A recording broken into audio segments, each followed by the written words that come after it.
थोडासा practical video आहे। शेळ्यांच्या फार्ममध्ये गोचिड, पिसवा आणि उवा याच्या नियंत्रणासाठी आपण वेगवेगळे औषधं वापरतो। आता शेळ्यांचा फार्म केला म्हणजे आपल्याला कीटकाचा संबंध येणार आहे। गोचड, फिचड, पिसवा इकडे तिकडे उडतात आणि शेळी पालक आणि कुक्कुटपालक सगळ्यात जास्त बेजार ह्या गोष्टी। आमची फवारणी चालू होती, ह्या फवारणीसोबत एक व्हिडिओ पण होऊन जाऊ देऊ, कारण आपलं काम पहिल्यापासून प्रॅक्टिकल आहे। थोडंसं प्रॅक्टिकल लोकांना दाखवलं म्हणजे लक्षात येऊन जाते। बघा, आपला फार्म म्हणजे मुतडाचा, लेंड्याचा याचा संबंध आहे।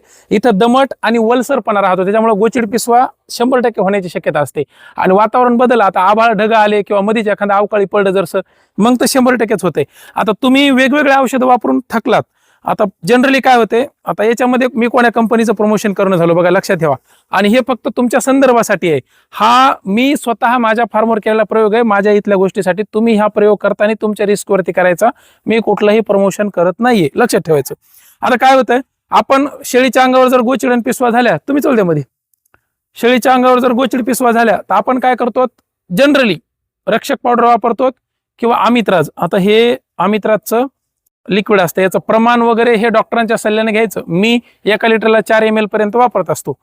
पण जर समजा ह्या परिसरामध्ये जर समजा जास्त प्रमाणात गोचिड, पिसवा झाल्या, तर आम्ही जनरली बघा क्लोरोफायरिफॉस किंवा किनाल्फास, आता हे कीटकनाशक आहेत, वेगवेगळ्या औषधावर म्हणजे एक वेगवेगळ्या पिकावरती वापरण्यासाठी हे औषध वापरले जातात।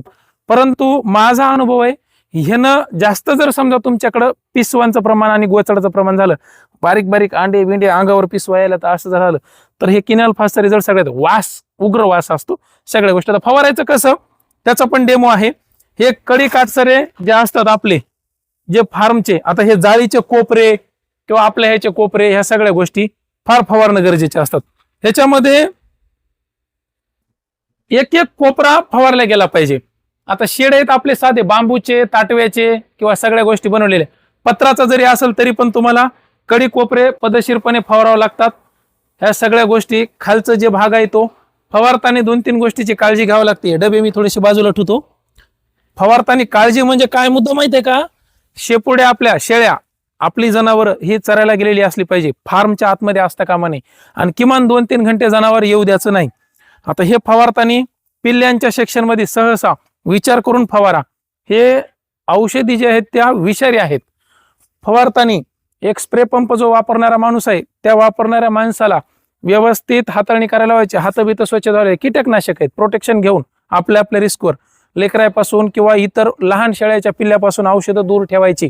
ही औषधं चाटू द्यायला जमत नाहीत, लगेच जर समजा विष पसरलं तर चक्रा बिकरा यायची भीती असते, आलं लक्षात।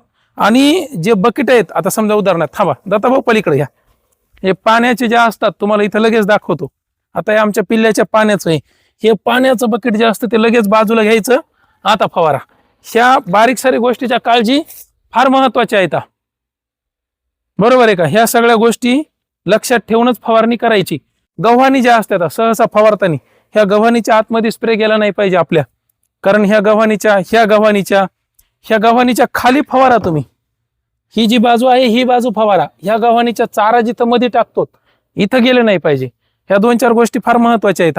आणि जर समजा पिसवा लय जास्त येतात, तुम्ही शेडमध्ये घुसल्याबरोबर जर तुमच्या अंगा खांद्यावर बसतात, खरखर खरखर खाजवतंय किंवा गोचड तुम्हाला लय बखळी चालेल, तर माझं म्हणणं आहे आपल्या शेळ्या सगळ्या आहेत ना, ह्या 8 दिवसासाठी डायरेक्ट दुसरीकडे न्यायच्या।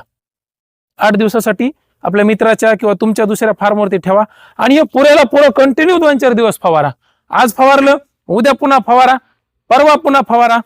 ही फवारणी 2-4 दिवस करा, कारण पिसवा, गोचिड आणि उवा सहज असे लवकर मरत नाहीत। आणि अजून एक गोष्ट, आता इकडे या, तुम्हाला म्हणजे काय दाखवलं होतं प्रॅक्टिकल। फवारताना उकिरडा फवारू नका। आपल्या कोंबड्या असतात, आता ह्या कोंबड्या बाहेर आहेत बघा, इथं उकिरड्यावर काही कोंबड्या आहेत नर, बरोबर आहे का नाही।